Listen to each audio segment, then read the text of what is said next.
human. On one side, you have this kind of fuck-offness that he can portray.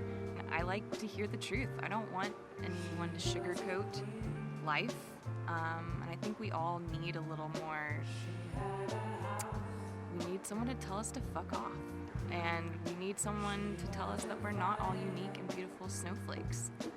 We are human, and we make mistakes, and we have our flaws, and I want someone to point it out to me. I don't want someone to just say, oh yeah, you're doing so good, keep up the good work. But if I'm, fucking something up, I want to be told. And so I really enjoy that aspect of Concho. Being in the outdoors definitely helps with the internal work that happens here. It takes away all the distractions that a city might have and helps you focus on being here now, helps you be more present. It's a beautiful experience to be surrounded by trees and beautiful people. They're all on the same journey of self-discovery. A lot of these movements, when I first saw them, like on a video or something, they look kind of inaccessible. It's like, wow, there's a lot going on there that, I can't even pretend to reproduce.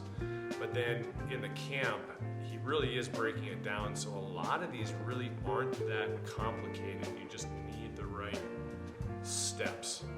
And once you put those pieces in order, you can actually start creating some really interesting things. So that was very cool. I expected a lot of these movements to be harder than they actually were. What he does is he teaches you a bunch of little building blocks. So Lego pieces that you can start recombining into something interesting. And that something interesting, like if you looked at it, it's kind of hard to see what makes it so cool, but it's just combining those little Legos together that he's sharing. And yeah, it is fun. Like, I'm not as attracted to something like yoga or Tai Chi, but this sort of more dynamic movement is much more engaging for me. And what it really occurred to me out here, he teaches different animal movements, and so we're mimicking chimpanzees, gorillas, etc. But what you realize when you watch him move is he moves like a human. He moves like a human is supposed to move, and which is interesting because it looks a little bit foreign to people because he just moves so well. And that's what came to me, is just like, oh, he moves like a human. I'd like to move like a human.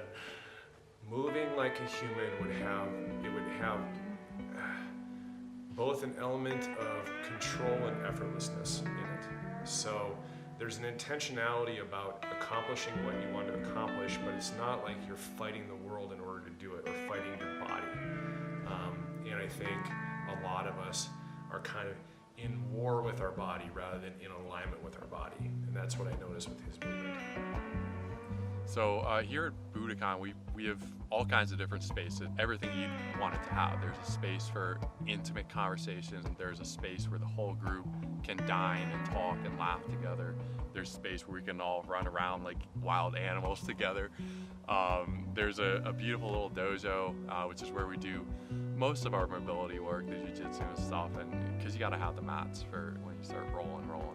But we spend time on the deck, on the grass, in the dojo, on couches, in hammocks, in tents. And you just come down to the essence of what life is, which is, animals, plants, air, water, space.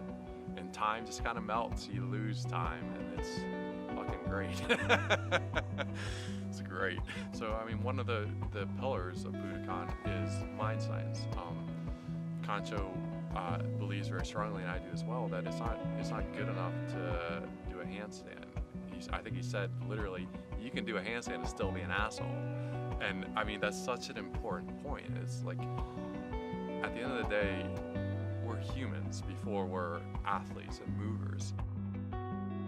It's nice to see your teachers as human beings with no veil, with no character they're playing. Just two people who love each other are doing one